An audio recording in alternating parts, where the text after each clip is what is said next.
8 en punto de la mañana, de vuelta con mucho más de Primera Página. El doctor Miguel Ángel Martín, abogado, decano de la Facultad de Derecho de la Universidad José Antonio Páez, sigue con nosotros. Doctor, usted es especialista en temas de resolución de conflictos, analizando el caso venezolano, este conflicto de poderes. Por una parte, el legislativo, buscando alternativas para recortar el periodo del presidente Nicolás Maduro, vía enmienda, revocatorio, etcétera, otros mecanismos que han solicitud de renuncia. Por otra parte, el Ejecutivo diciendo que el legislativo lo que está haciendo es defenderse de un ataque del legislativo que lo acusan de querer dar un golpe parlamentario. ¿Cómo se puede solucionar este conflicto de poder en Venezuela? Sí, bueno, en el país desde hace tiempo se está hablando de las salidas. Primero se hablaba de la salida, ahora se habla de varias salidas. Yo creo que es importante puntualizar que hablar de la salida significa que existe una crisis. Y la crisis tiene que ser enfrentada, abordada y buscar la solución correspondiente porque los venezolanos estamos sufriendo. No se puede decretar los motores de una economía. Hay que trabajar y poner a trabajar los motores para que funcionen. Con un decreto no se tapa el problema. La falta de medicina, la falta de alimento, la falta de seguridad es algo que gritan los venezolanos. Y es precisamente, eso ocurre porque no hay justicia social. La Constitución habla claramente de que uno de los valores principales es la justicia. Y en Venezuela se ha quebrantado el tejido social, algo que hay que construirlo a través de la honestidad, a través de la ética, como ha ocurrido en muchos países. Crisis como la que ha vivido Venezuela, está viviendo Venezuela, ha ocurrido en otras oportunidades, en otros países, y ha sido solucionado.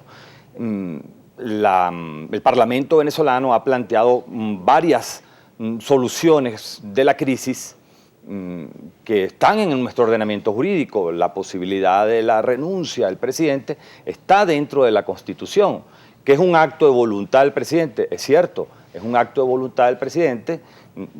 Sería el presidente bajar la cabeza y entender que el país está en crisis, que el país está en problemas, que están entrampados con un problema ideológico y una solución rápida podría ser que el presidente reconozca los problemas de un modelo que no funciona sencillamente porque no está en la Constitución. Claro, pero el presidente podría decir, como en efecto lo ha dicho y ayer lo ratificaba, que él no va a renunciar porque él recibió un mandato popular por parte de los venezolanos en abril del año 2013 y que no va a renunciar. Sí, bueno, es cierto, él recibió su mandato por parte de los venezolanos a través de las elecciones, pero lo que estamos viviendo en Venezuela es un desastre, una anomia, una anarquía que existe en nuestro país, que no solo la anarquía es del gobierno, también se anarquiza la sociedad.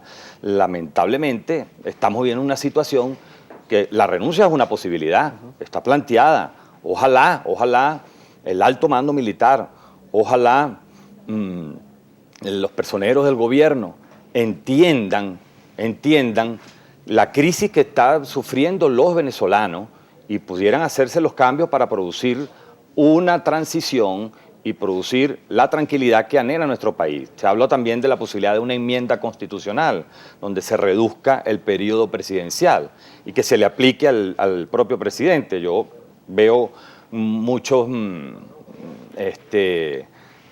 diputados de la Asamblea Nacional que dicen que las leyes no son retroactivas y resulta que el mismo Tribunal Supremo ha señalado en doctrina reiterada y pacífica que la norma constitucional es de aplicación inmediata. Incluso ya ocurrió en Venezuela en el año 1936, donde se redujo el mandato de un presidente de 7 a 5 años y se le aplicó al presidente, pues y además en la enmienda número 1 de la Constitución de 1961. ¿Qué le parece, doctor Martín, si nosotros a propósito de cuando se habla del pueblo venezolano consultamos también la participación de nuestra audiencia y ese es Tenis Olivares quien está lista para presentarla?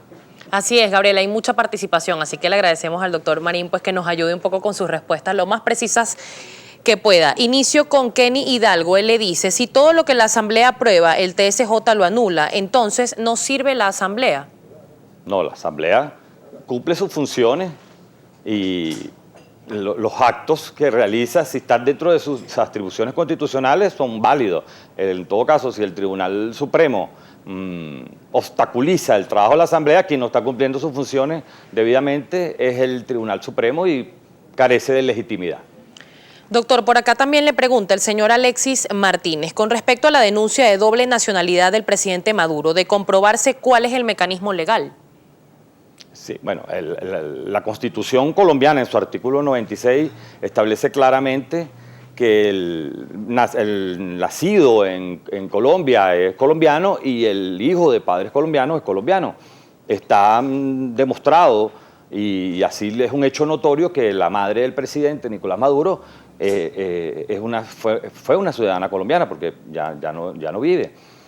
Y la especulación que hay y las informaciones que se tejen en Venezuela es que él vivió en la ciudad de Cúcuta y él es el que tiene que demostrar, como ha ocurrido en otras oportunidades, porque eso ocurrió cuando en la época de Juan Vicente Gómez y con Carlos Andrés Pérez, donde se cuestionó la nacionalidad y él presentó la documentación correspondiente. Él debería mostrar las pruebas y despejar cualquier duda. Otro comentario por acá de @crecesano número 1, es el tuit. Mi pregunta es, ¿vamos a seguir viendo cómo se viola constantemente la Constitución y la Asamblea no va a hacer nada? Yo lo que veo es que la Asamblea está haciendo un trabajo buscando las salidas para lograr superar la crisis que tiene nuestro país y procurar una transición en donde los venezolanos podamos enrumbarnos a recuperar algo que perdimos, que fue la tranquilidad. Por acá y por razones de tiempo, doctor Marín, voy a compartir con usted un último comentario de @Janfili. Le pregunta, ¿podrá el Tribunal Supremo de Justicia revocar la decisión de no prórroga del decreto de emergencia económica? Bueno, el decreto de emergencia económica, primero es la prueba de que el gobierno asume de que hay una crisis. Y eso es algo que hay que aplaudirlo. El decreto no fue aprobado por la Asamblea Nacional, sencillamente porque no tenía los números ni tiene las cifras para ello. El Tribunal Supremo de Justicia, si vuelve a hacer lo mismo, sería cómplice de la crisis económica que estaría viviendo nuestro país. Nos quedan pocos segundos para finalizar la entrevista, doctor Martín, y me voy a tomar solo unos 10-15 segundos, que es lo que tenemos para precisarle. ¿Se está utilizando la nueva mayoría en la Asamblea Nacional para atacar a otros poderes del Estado venezolano o se está utilizando el Tribunal Supremo de Justicia para impedir el trabajo de la Asamblea Nacional? ¿Cuál es su apreciación acerca de estas dos hipótesis? Sí, yo como ciudadano venezolano, yo lo que observo es que la Asamblea Nacional ha presentado una propuesta de leyes donde hay necesidades para la satisfacción de las necesidades para los venezolanos. Incluso está la ley de amnistía que tiene su apellido de reconciliación nacional. Más hermoso no puede ser.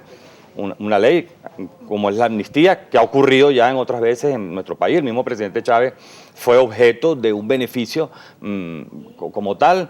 El Tribunal Supremo de Justicia, yo lo único que le puedo decir es exhortar a los magistrados del Tribunal Supremo de Justicia a que en aras de esa tranquilidad que se ha perdido en Venezuela, pongan sus cargos a la orden.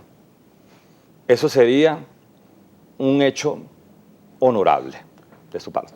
Bien, doctor Martín, agradecido de que haya tenido la gentileza para compartir estos minutos con nosotros, 8 o 9 minutos de la mañana. Vamos a ir a la pausa.